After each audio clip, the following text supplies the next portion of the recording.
The night she appeared was one of those nights where the world seemed to fold in on itself, rain hammering against the roof, wind pushing through the trees until they groaned like old ships at sea. I'd settled into the quiet, a mug of coffee in hand, when the sound came. Not a knock. Not the bark of an animal or the crack of a branch. A faint, irregular scraping at the door, like small fingers dragging against wood. At first, I ignored it. Living alone in the forest teaches you not to jump at every sound. But then it came again, persistent, desperate. I set the mug down and reached for the rifle hanging by the wall. When I opened the door, the sight froze me where I stood. A child stood in the rain, small enough that her shadow barely reached my knees. Her skin shimmered faintly blue under the storm's light, droplets rolling off it like glass.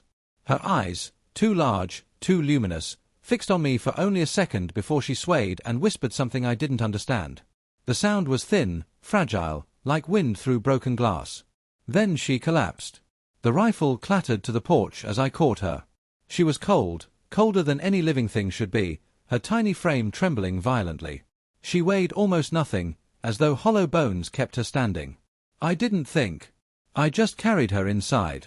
I laid her by the fire, wrapping her in every blanket I could find. Her breathing was shallow, uneven, but she clung faintly to life. I sat there for hours, watching flames dance over the impossible features of the being now sleeping under my roof.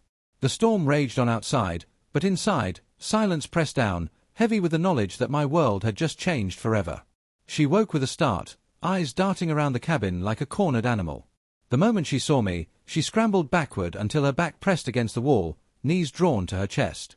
Fear radiated from her so strongly that I could almost feel it in the air. I spoke softly, slowly, telling her she was safe, but my words were useless to her. She didn't understand them. When I held out a piece of bread, she hesitated, silver eyes flicking between my hand and my face. Finally, with trembling fingers, she snatched it and held it close as if it might be stolen from her. She sniffed it, then bit off a piece, chewing quickly, watching me all the while. I pretended not to notice her suspicion, giving her space to decide whether I was a threat or not. Hunger, it seemed, was stronger than her fear. The following hours became a strange rhythm between us. I'd point at something, say its name, and she would mimic the sound, struggling at first but smiling when she got it right. "Chair," I said, tapping the seat beside me. "Air," she repeated, pride flashing briefly across her face. For a moment, she wasn't afraid. But when night fell and she drifted into uneasy sleep, the fear returned. She whimpered in some unknown tongue, clutching the blanket tight around her as though trying to shield herself from nightmares. I sat nearby, listening to the broken fragments of her dream speech. They weren't words I knew, but the pain in them was unmistakable. She was running from something, someone. And whatever it was, it had scarred her so deeply that even here, in the safety of my cabin, she couldn't escape its shadow. The third day began quietly enough, but there was a heaviness in the air, a stillness that made the forest feel unnatural. Even the birds seemed to have fled. By evening, the silence broke with a deep, rolling hum that vibrated through the ground beneath my boots. I stepped outside, half expecting a storm, but the sky was wrong. It wasn't thunder. Above the treetops, shafts of white light cut through the clouds, moving in deliberate patterns, not like lightning at all. Engines. The girl felt it before I did. She bolted under the table, trembling so violently the legs rattled against the floor. Her silver eyes locked on me, wide with terror, as if she already knew who was coming. My stomach tightened. Whoever they were, she had been running from them. The hum grew louder until the windows shook in their frames. Then, from the clearing beyond the tree line, shapes emerged, tall figures draped in strange robes that shimmered as though woven from liquid metal. They carried themselves with an authority that didn't belong to this world. Their eyes glowed faintly, the same silver as hers. When they reached my porch, the taller one fixed me with a gaze that cut straight through me. Her voice was commanding, unyielding, every word sharpened by a weight I couldn't ignore. "The child is ours. Return her immediately." It wasn't a request. I shifted, putting myself between them and the girl cowering inside. My hands tightened into fists, though I knew I was hopelessly outmatched. The second woman's expression was softer, but her eyes carried the same cold certainty. These weren't strangers searching for the lost. They were hunters reclaiming property. Behind me, the girl whimpered, her tiny fingers clutching at my sleeve. She didn't want to go. And I suddenly understood, I couldn't let them take her. I held my ground, though every instinct screamed at me to step aside. These women weren't human, and the way they carried themselves made it clear they didn't expect resistance from me, or from anyone. Still, the girl clung to my shirt, her trembling body pressed against my leg, and I couldn't just give her up. "She's afraid of you," I said, keeping my voice steady. "Why should I hand her over?" The taller woman's eyes narrowed, her silver gaze sharp enough to cut. The other lifted her chin and spoke in a tone quieter but no less certain. "Because she is more than a child. She carries blood that could reshape empires. Her existence alone is dangerous. You cannot protect her, not from what is coming." Her words settled on me like ice. A throne. A shattered empire. War. It sounded like the kind of story you read in a book, not something whispered in the middle of my cabin. I glanced back at the girl, who now buried her face in the blanket as if ashamed of what they said. "She doesn't trust you," I replied. "That means something."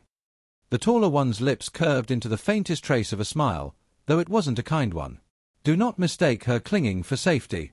She fears us because she knows what awaits her. You think you've given her sanctuary, but you've only delayed the inevitable." Her hand shifted slightly, brushing against the hilt of a weapon hidden beneath her robe. The room seemed to shrink, heat from the fire pressing against my back while the weight of their presence pressed in from the front. For the first time, I realized I was standing on the edge of something far greater than myself. This wasn't just about a scared child anymore. This was about power, destiny, and the war that had already found its way to my doorstep. They stood there in my cabin, the storm outside beating against the windows, waiting for me to yield. To them, this was simple, an order, a demand, something that should have been over the moment they spoke. But for me, it wasn't simple at all.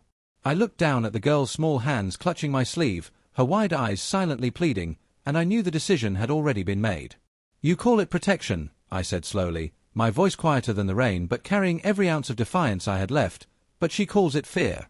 I won't hand her over." The taller woman's expression hardened, the faint glow in her eyes intensifying. Her companion shifted uneasily, perhaps surprised by my resistance, perhaps recognizing something in me they hadn't expected. For a heartbeat, no one moved, the fire popping behind me like a drumbeat to the tension filling the air. "You do not understand," the taller one said at last. "By keeping her, you put not only yourself at risk but your entire species. Enemies beyond your comprehension hunt her. They will not hesitate to burn your world to ash to find her." Her words were meant to frighten me, to crush me under the weight of inevitability. Instead, they lit a fire inside me. If they could destroy everything, then what difference would surrender make? The girl would still be lost, and I would still be powerless. But standing my ground meant something. It meant refusing to let fear dictate the future. I stepped forward just enough to make my meaning clear. "If you want her," I said, every syllable heavy, "you'll have to take her from me." The taller woman's hand dropped to her weapon, the metallic edge glinting in the firelight. The choice was made. There was no turning back now. The first strike came like lightning. A flash of energy seared across the cabin, ripping through wood and scattering sparks. I barely had time to shove the girl behind the stone hearth before the taller woman lunged, her weapon humming with a deadly glow. Instinct drove me. I dove for the rifle by the door, years of hunting making the motion smooth despite the chaos. The shot rang out, the recoil slamming into my shoulder. It struck her square in the chest, but instead of dropping, she staggered, armor beneath her robe sparking and sizzling. She snarled, and in an instant she was on me. Her blade cut through the table like it was paper, sparks raining as wood splintered. I rolled, heart pounding, the cabin filling with smoke and firelight. The second woman moved to circle, but I knew these woods, this land, and survival had always been my trade. Bursting through the back door, I led them into the storm. Rain fell in sheets, masking sound, turning earth to mud. I moved fast, cutting between trees, forcing them to follow where visibility was low. A trap I'd set long ago, a snare meant for black bears, snapped shut as the softer-voiced woman passed. She cried out, dragged sideways into the underbrush, stunned but alive. The other didn't slow. She pursued me relentlessly, weapon hissing with each swing that carved glowing lines into bark. My rifle was nearly useless against her armor, but the forest itself was mine. I used it, doubling back, forcing her into the thickest parts where branches whipped at her face and roots tangled her footing. Through it all, I heard her voice, high, terrified, cutting through the storm. The girl screamed my name, not help, not please, but asterisk my name star.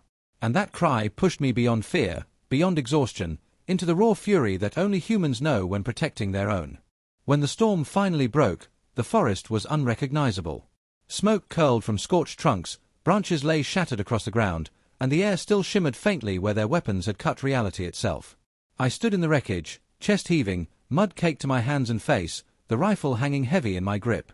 At my feet, the earth was scarred with footprints, mine, theirs, and hers. The girl clung to my leg, shaking but alive, her wide silver eyes locked on me as if waiting to see whether I would still be standing when the dawn came. The second woman was gone, freed from the trap during the night, while the first had retreated, her last look promising that this fight was far from over. They had left nothing behind except the certainty that they would return, and when they did, they wouldn't come quietly.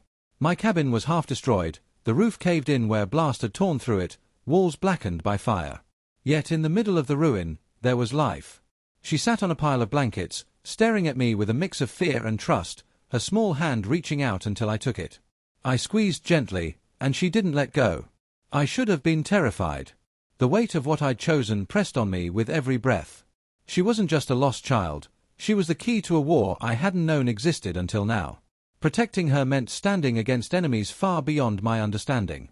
But when I whispered, "We'll face it together," her lips formed words of her own. Broken, uncertain, but clear, together, always. And in that fragile promise, I felt something stir, a defiance that no empire, no army, could ever erase. Humanity had just entered the game.